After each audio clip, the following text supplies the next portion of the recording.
Welcome बच्चों, BA part first year, paper first, Indian philosophy. इसमें हम न्याय वैशेषिक दर्शन में वैशेषिक दर्शन पर हम विशद रूप से चर्चा कर रहे थे। पिछले लेक्चर में मैंने आपको वैशेषिक के पदार्थ विवेचन पर बताया था। जैसा कि मैंने पहले बताया था कि वैशेषिक दर्शन में पदार्थ का विभाजन जो है दो प्रकार से हुआ है, एक तो भाव पदार्थ और एक अभाव पदार्थ। भाव पदार्थ में इन्होंने 6 प्रकार के पदार्थ रखे हैं: द्रव्य, गुण, कर्म, समवाय, सामान्य, विशेष। ठीक है। और एक पदार्थ जो है अभाव पदार्थ है। इस तरह से इन्होंने 7 प्रकार के पदार्थों की व्याख्या की है। कल हमने द्रव्य और गुण, कर्म की चर्चा की थी। कर्म के बारे में मैंने आपको बताया था कि कर्म जो है वो पदार्थ है जो द्रव्य में रहता है, और कर्म जो है वो सक्रिय है, जबकि गुण जो है वो निष्क्रिय है। कर्म के 5 रूप कल बताए थे मैंने: उत्प्रेक्षण, अवक्षेपण और आंकुचन, प्रसारण और घमन। उत्क्षेपण का मतलब था कि जिसके द्वारा वस्तु का संयोग ऊपर के प्रदेश से होता है, जैसे पत्थर का आकाश की तरफ फेंकना, यानी कोई भी चीज़ जो ऊपर की तरफ जाती है उसे हम या उस कर्म को हम उत्क्षेपण क्रिया कहते हैं। दूसरा था अवक्षेपण। ये इसका जस्ट विपरीत है कि अवक्षेपण वह कर्म है जिसमें वस्तु का नीचे की ओर संयोग होता है, जैसे आम का नीचे गिरना, पत्थर का नीचे गिरना, या वृक्ष से फल का नीचे गिरना। ठीक है। तो इस तरह से जो नीचे की ओर क्रियाएं होती हैं उस कर्म को हम अवक्षेपण कहते हैं। तीसरा इन्होंने बताया आंकुचन। आंकुचन का मतलब होता है सिकुड़ना, यानी ये वो क्रिया है जिसके द्वारा वस्तु के जो पार्ट्स हैं या अंग हैं वो एक दूसरे के निकट आ जाते हैं। जैसे एग्जाम्पल मैंने बताया था आपको, हाथ और पैर का मोड़ना। चौथा है प्रसारण। प्रसारण का अर्थ है फैलना या फैलाना, यानी ये वो कर्म है जिसके द्वारा वस्तु के जो अवयव हैं वो एक दूसरे से परे चले जाते हैं, जैसे लत्ता का विस्तार या मोड़े हुए कागज जैसे हैं उनको पहले जैसा कर देना। हाथ, पैर और वस्त्र आदि का भी फैलाना। इस तरह से प्रसारण के ये अच्छे एग्जाम्पल हैं। लास्ट था कर्म में गमन। गमन का मतलब है ये जो 4 प्रकार के कर्म अभी बताए गए हैं, इन सभी प्रकार के कर्मों में गमन शामिल है।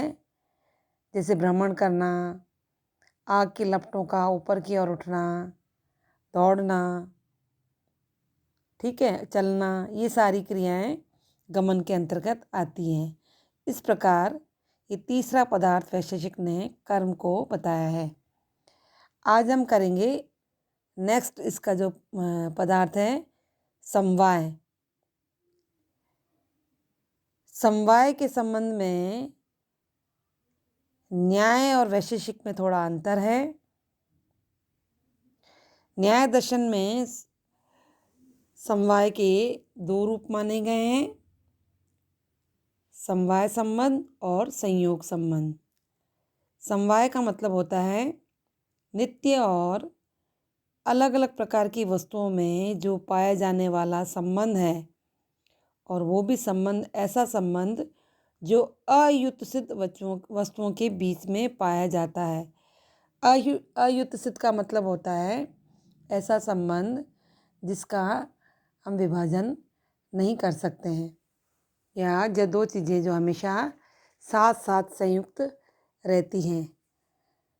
तो ये संबंध जो है वो अयुत्सित वस्तुओं के बीच में होता है, जैसे गुण और द्रव्य, कर्म और द्रव्य, सामान्य और व्यक्ति, अवयवी और अवयव।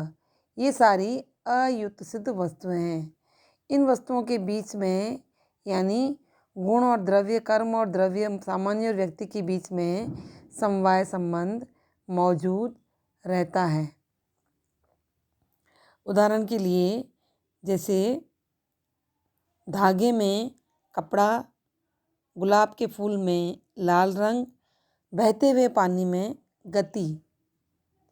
ये सारी क्रियाएं जो हैं, इन क्रियाओं का जो संबंध है वो समवाय संबंध कहलाता है, और ये संबंध अयुत्सित संबंध होता है, यानी ऐसा संबंध जिसका हम पृथक अस्तित्व नहीं कर सकते, या जिनका पृथक अस्तित्व नहीं रह सकता है। ठीक है। दूसरा इन्होंने बताया संयोग संबंध।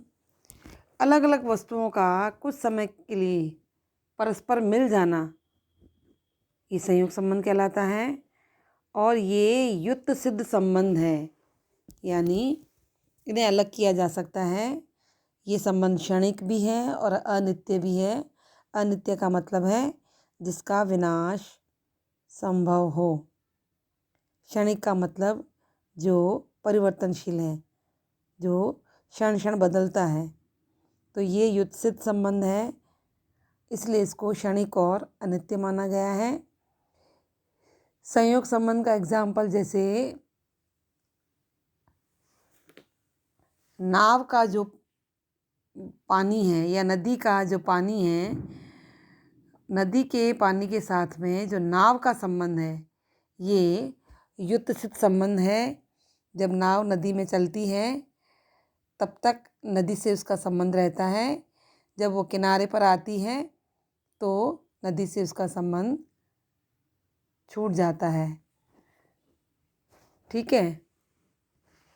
या दूसरा एग्जाम्पल, जैसे रेलगाड़ी जैसे ही प्लेटफॉर्म से अलग होती है तो वह संबंध जो है, जो संयोग संबंध है, वो उससे दूर हो जाता है, और ऐसा संबंध जो है अल्पकाल तक ही कायम रहता है। यानी इस तरह का जो संबंध है उसका आरंभ और अंत जो है वो संभव होता है, जबकि समवाय संबंध जो है वो नित्य संबंध होता है। और जैसा कि पहले मैंने बताया है कि समवाय संबंध जो ऐसी वस्तुओं के बीच में होता है जो अयुत्सित हो। ठीक है। तो इस प्रकार समवाय संबंध, इसके दो रूप पता हैं, समवाय और संयोग। नेक्स्ट है सामान्य। सामान्य वह पदार्थ है जिसके कारण एक ही प्रकार के अलग अलग व्यक्तियों को एक ही जाति के अंदर रखा जाता है। जैसे मनुष्य का सामान्य है मनुष्यत्व, गाय का सामान्य है गोत्व। ठीक है। तो ये सामान्य कहलाता है। भारतीय विचारधारा में सामान्य के संबंध में मूल रूप से 3 तरह के मत पाए जाते हैं। पहला है नामवाद, दूसरा है प्रत्ययवाद, और तीसरा है वस्तुवाद। सामान्य के संबंध में जो पहला मत है वो नामवाद कहलाता है, और इस मत के समर्थक जो हैं बौद्ध दार्शनिक माने जाते हैं। ये कहते हैं कि मनुष्य से पृथक जो है सामान्य की सत्ता नहीं होती। सामान्य तो क्या है, एक प्रकार का नाम है, और ये सामान्य जो है व्यक्तियों का सर्वनिष्ठ आवश्यक धर्म न होकर सिर्फ एक नाम मात्र है। जैसे गाय को गाय कहने का कारण ये नहीं है कि सभी गायों में सामान्य और आवश्यक गुण गोत्व निहित है, बल्कि गाय को गाय कहने का मतलब यह है कि वह अन्य जानवरों से जैसे घोड़ा, हाथी, भैंस इत्यादि से अलग है। व्यावहारिक जीवन की के लिए अलग अलग वर्गों के व्यक्तियों को अलग अलग नामकरण हम देते हैं। तो इस मत में सामान्य की सत्ता का जो है वो निषेध हुआ है। ठीक है, तो गौतम बुद्ध ने बौद्ध दार्शनिकों ने इस नामवाद की चर्चा की है। दूसरा सिद्धांत है प्रत्ययवाद। इस मत के अनुसार सामान्य जो है वो प्रत्यय मात्र है, कंसेप्ट मात्र है। प्रत्यय का जो निर्माण है वो व्यक्तियों के सर्वनिष्ठ आवश्यक धर्म के आधार पर होता है। इसलिए इस मत के अनुसार भी व्यक्ति और सामान्य जो है अभिन्न हैं, एक ही हैं। सामान्य व्यक्तियों का जो है आंतरिक स्वरूप है जिसे हम बुद्धि हमारी ग्रहण करती हैं, और इस मत के जो प्रवर्तक हैं वो जैन मत और अद्वैत वेदांत दर्शन माने गए हैं। इन्होंने सामान्य के संबंध में प्रत्ययवादी मत अपना रखा है। तीसरा है वस्तुवाद। इस मत के अनुसार सामान्य की एक अलग स्वतंत्र सत्ता होती है।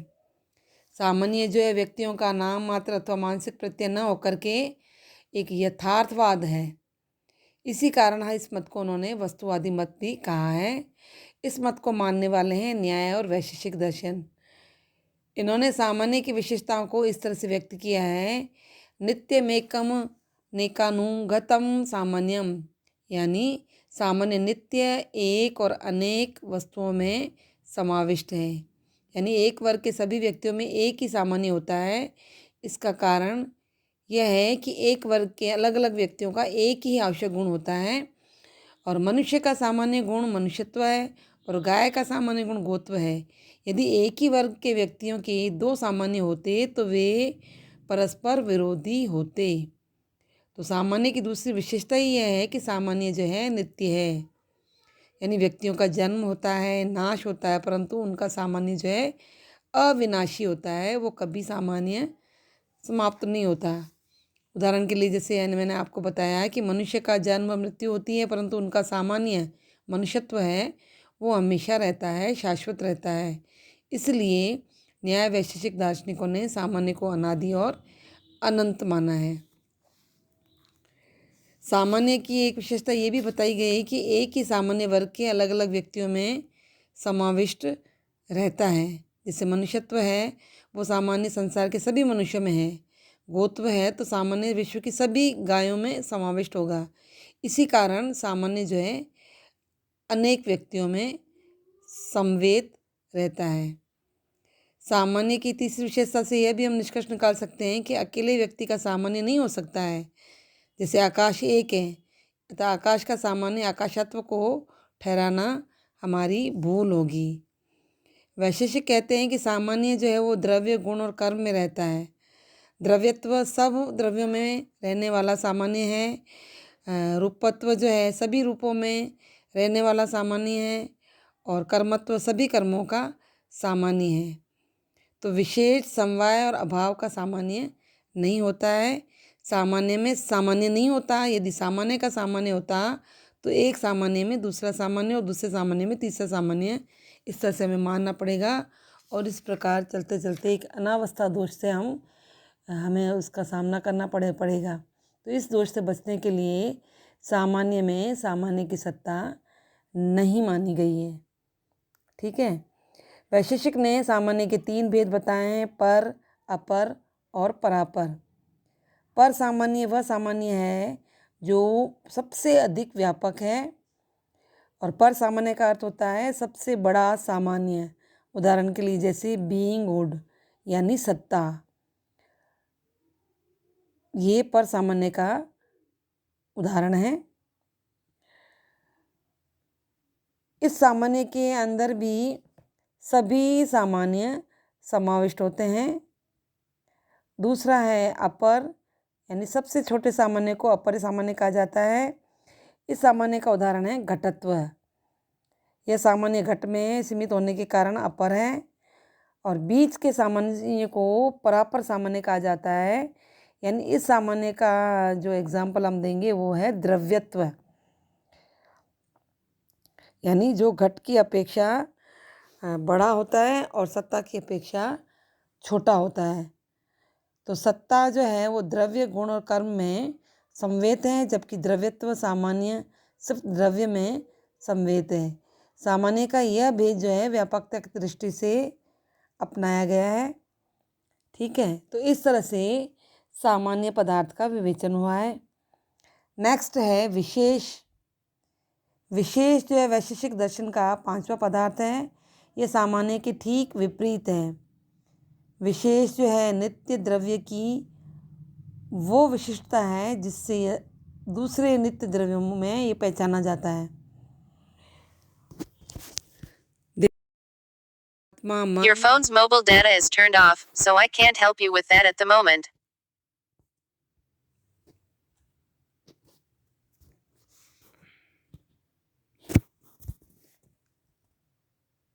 बीच में सॉरी डिस्टरबेंस हो गया। हम विशेष की बात कर रहे थे। विशेष वह पदार्थ है जिसके द्वारा एक ही जाति के सदस्यों में भिन्नता संभव होती है। सामान्य का जस्ट अपोजिट यानी उल्टा विशेष कहलाता है। ये नित्य पदार्थों में ही पाया जाता है और विशेषों का कोई विशेष नहीं होता। देश, काल, आकाश, मन, आत्मा तथा 4 भूतों के परमाणु विशेष, नित्य, असंख्य या अगोचर कहलाते हैं। विशेष जो है वो स्वतः पहचाने जाते हैं, अर्थात विशेष का जो विशेषण या विश्लेषण नहीं किया जा सकता। विशेष का प्रत्यक्ष ज्ञान नहीं होता क्योंकि ये अगोचर पदार्थ है। ठीक है, आज हम विशेष पर इतनी चर्चा करेंगे, कल इसको और विस्तृत रूप में समझाऊंगी। Okay, thank you.